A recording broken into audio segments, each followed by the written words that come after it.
Corona মহামাৰীৰ ফলত সকলো মানুহ ঘৰত আবদ্ধ। এই সময়খিনি কেনেকৈ কটাব আৰু মই কেনেকৈ কটাইছোঁ? মই ঘৰতে থাকি বিভিন্ন গছৰ পুলি, ফল মূল, ফুল গছ আদিৰ যত্ন লৈছোঁ। বিভিন্ন ধৰণৰ গছ গছনি ৰুইছোঁ। তাৰে মই দেখুৱাব বিচাৰিছোঁ, মই এয়া মানি প্লেনেট গছ লগাইছোঁ। এইটো নিমতিতা গছৰ মাজত মানি প্লেনেট গছ লগাইছোঁ। সুন্দৰ অলপলৈকে বাঢ়ি গৈছে। তাৰ লগত এয়া জলকীয়া পুলিও ৰুইছোঁ। আপোনালোকে দেখিছে, জলকীয়া পুলি লগাইছোঁ।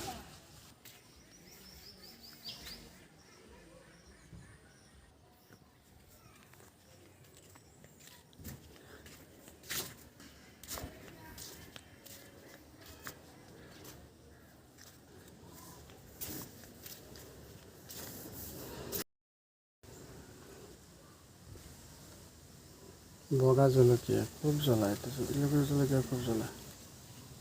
এবাৰ লগালে আপুনি কেইবাবছৰ খাব পাৰিব। এয়া বগা জলকীয়া খুব জ্বলা। এয়া মই ভাত কেৰেলা পুলি লগাইছোঁ। ভাত কেৰেলা পুলি এইফালে ভাত কেৰেলা পুলি লগাইছোঁ। এয়া দেখিছে জাতিলাও লাগি আছে, জাতিলাও লাগি আছে এইফালে আৰু বিহ জলকীয়া পুলি, এয়া বিহ জলকীয়া পুলি লগাইছোঁ। এইটো চাওক, খুব কম খৰচত চাং পাতিছোঁ। প্লাষ্টিকেৰে খুব কম খৰচত চাং পাতিছোঁ। এয়া ভাত কেৰেলা লাগি আছে, কি ধুনীয়া সুন্দৰ সুন্দৰ ভাত কেৰেলা। চাওক, সুন্দৰ সুন্দৰ ভাত কেৰেলা লাগি আছে।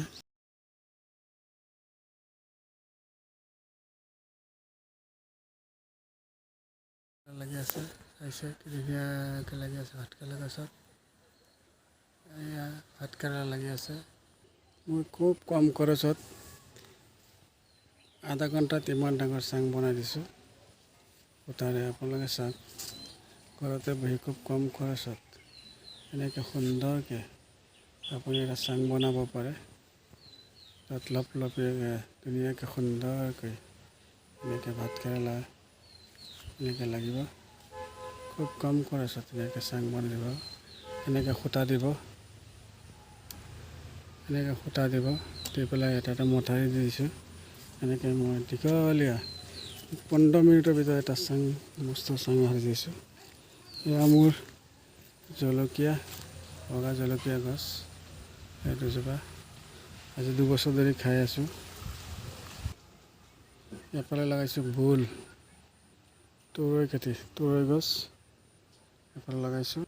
আৰু এইটো গছ দেখিছে, এইটো ইলাইচি, আটাইতকৈ দামী গছ। এইটো ইলাইচি গছ লগাইছোঁ, 2জোপা ইলাইচি গছ লগাইছোঁ।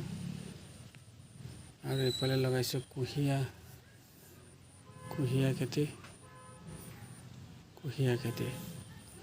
আৰু এয়া চাওক, মোৰ মৰিচা খেতি, মৰিচা শাক খেতি। এইফালে বেঙেনা খেতি। এনেকৈ মোৰ দ্বাৰা আপুনি ব্যস্ত থাকক। ঘৰতে শাক পাচলি নিজে অলপ কষ্ট কৰিলেই, অলপ সময় দিলে এনেকৈ শাক পাচলি আপুনি ক'তো কিনিব নালাগে, ঘৰতে খাব পাৰিব। এয়া চাওক, ক'তো কিনিব নালাগে, আপুনি ঘৰতে খাব পাৰিব। অলপ সময় যত্ন ল'লে এনেকৈ সুন্দৰ এখন বাগিচা, ফল মূলৰ বাগিচা আপুনি ঘৰতে কৰিব পাৰিব।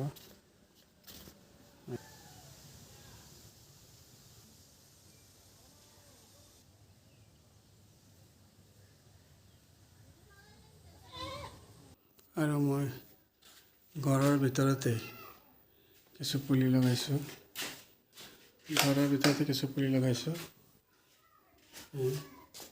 সুন্দৰকৈ সজাই পৰাই মই ঘৰৰ ভিতৰতে লগাইছোঁ।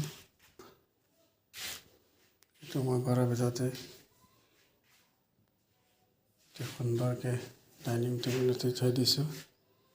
মানি প্লেনেটৰ পুলিৰে অতি সুন্দৰ টাব বনাইছোঁ। যোৱাকালি ৰুইছোঁ। ডাল বনাইছোঁ